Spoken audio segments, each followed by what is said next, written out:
Et pour aborder ce sujet, nous avons par Zoom Monsieur Riz Shahata, vous êtes analyste politique. Bonsoir.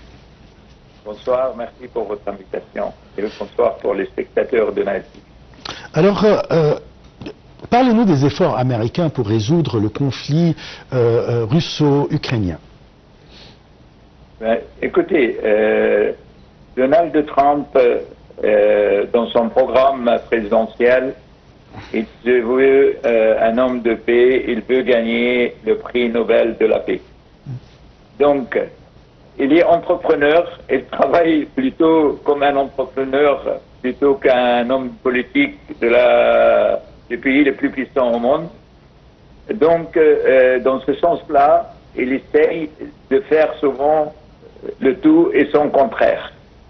Bien sûr, dans le dossier ukrainien, il y a deux positions qui divergent entre l'Union européenne,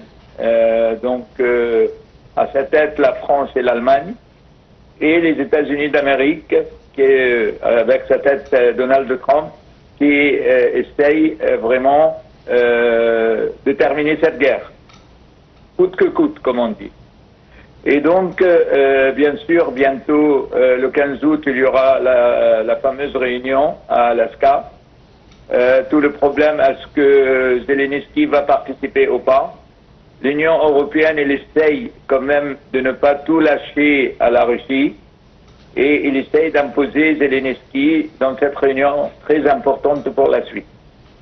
Et donc on verra avec les exigences de Poutine qui sont quand même pour moi légitimes. Demander que l'Ukraine ne fera plus partie de l'OTAN, c'est une demande qui est très légitime pour la Russie, pour sa sécurité. Avoir un voisin, donc avec quelques régions qui sont en majorité des Russes, c'est normal aussi que la Russie, elle essaye de protéger ses citoyens. Donc, je pense que la prochaine réunion à Alaska, il sera décisif pour cette politique pour l'Ukraine en général. Zelensky a une mauvaise expérience, si je me permets de dire, d'avoir rencontré déjà le président américain. C'était pas une très bonne expérience pour Zelensky. Et même après cette rencontre, il a fait des déclarations comme quoi, entre guillemets, il fallait pas qu'il aille à la Maison Blanche. Est-ce que, on s'attend à ce que Zelensky aille quand même et rester sur table avec Trump, encore une fois? Et en même temps, il n'a pas le luxe de choisir quoi que ce soit.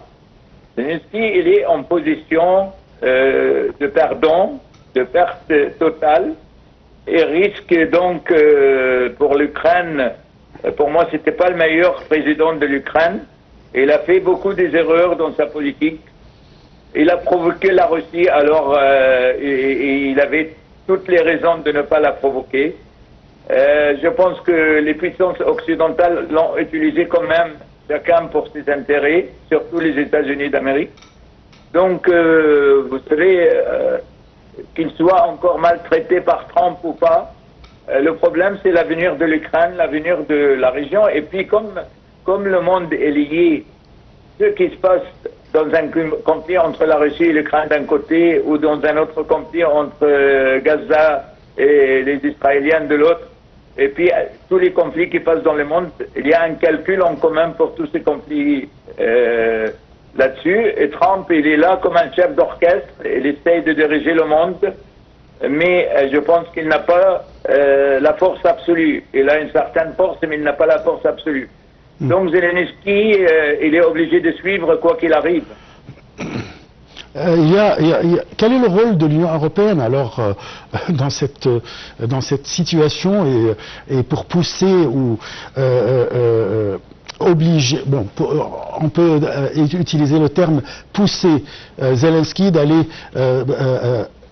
assister à cette réunion, mais c'est l'Union européenne même qui pousse Zelensky à continuer la guerre contre la Russie. Alors, comment l'Union européenne joue en ce moment?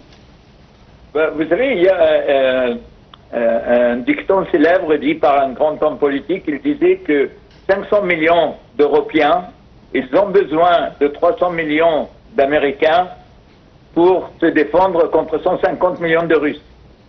Donc cette équation, elle est aussi simple que ça. Malgré la puissance de l'Union européenne, c'est les États-Unis d'Amérique qui mènent le jeu, qu'on le veuille ou pas. Donc l'Europe, avec Macron à la tête de la France, avec le chancelier allemand, il essaye de faire de sauve qu'il peut. Il essaye de sauver ceux qui restent. Et du coup, leur marge, elle est limitée dans le temps. Ils ont qu'à pousser Zelensky pour essayer de le mettre sur la table de négociation, qu'il perd le moins possible, parce que de toute façon, l'Ukraine est la première porte de défense pour l'Europe face à la Russie. Et je pense que bon, l'Ukraine, elle va payer le prix. Il va y avoir quand même une session importante en faveur de la Russie. Et c'est comme ça que ça va se terminer, le conflit entre la Russie et l'Ukraine. Aujourd'hui, on ne peut pas aller jusqu'à des guerres nucléaires entre des puissances nucléaires. Donc c'est toujours les moins puissants qui payent. Et c'est la force qui dicte et pas la justice. Ceci dit, je pense que la position de la Russie, elle est plus légitime. Elle défendait sa sécurité nationale face à une agression. N'oublions pas que l'Ukraine, elle faisait partie de l'Union soviétique, et à cette époque-là, il y a eu des promesses fermes que l'Ukraine ne fera jamais une partie de l'OTAN, que l'Ukraine n'aura jamais des armes nucléaires, etc., etc. Donc, je pense que Poutine, il a fait son devoir de président de son pays, qui défend les intérêts de son pays. C'est-à-dire, à votre avis, si jamais Zelensky cède et accepte de ne pas faire partie de l'OTAN, quelle est vraiment la solution pour résoudre ce problème? C'est-à-dire, qu'est-ce qui va convaincre la Russie ou bien Poutine d'arrêter la guerre, et en même temps ça fait satisfaire à Zelensky pour arrêter la guerre aussi, à votre avis? De toute façon, Zelensky n'a pas le choix. C'est les États-Unis qui vont décider de tout. S'ils privent l'Ukraine des armes stratégiques qui permettent à l'Ukraine de tenir encore, donc lui, il n'a pas le choix. Et il sait que sans l'aide des États-Unis et les Européens, jusqu'à un certain moment, comme toujours, comme dans tous les conflits, il fait face un peu aux États-Unis, mais après il cède. Alors si l'Europe, elle cède, comme jusqu'à maintenant, depuis des années, depuis même des générations, au moment décisif, l'Europe, elle cède à la volonté des États-Unis d'Amérique. Donc, je pense, le rôle européen, c'est de limiter les dégâts, mais les jeux sont faits. Je vous remercie beaucoup, Monsieur Shahata. Je rappelle que vous êtes analyste politique. Vous avez parlé de l'éventuelle rencontre entre Zelensky, Poutine et Trump bientôt. Il y a une rencontre déjà prévue entre Poutine et Trump à Alaska vendredi prochain, et que les puissances mondiales, surtout l'Union européenne et les États-Unis, qui essayent d'intégrer ou de faire participer le président ukrainien Volodymyr Zelensky à cette réunion pour essayer de résoudre ce problème, ce conflit qui dure depuis plus de 2 ans. Un troisième sujet.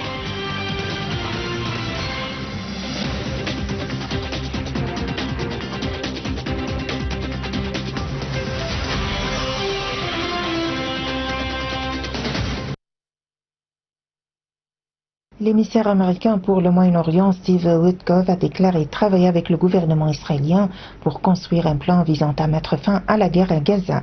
Il a également affirmé que le Hamas était prêt à abandonner les armes afin de mettre fin à la guerre.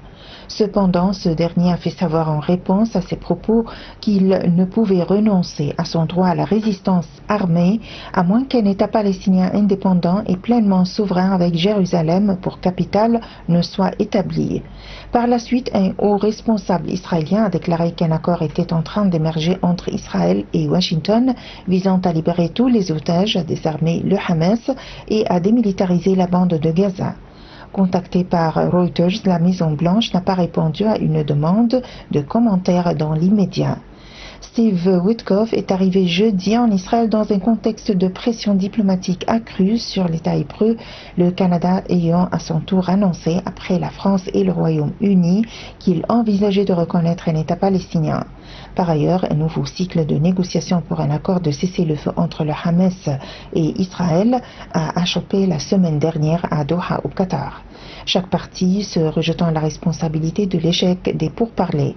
Israël considère le désarmement du Hamas comme une condition essentielle à tout accord de cessez-le-feu, mais le Hamas a déclaré à plusieurs reprises qu'il n'y était pas disposé.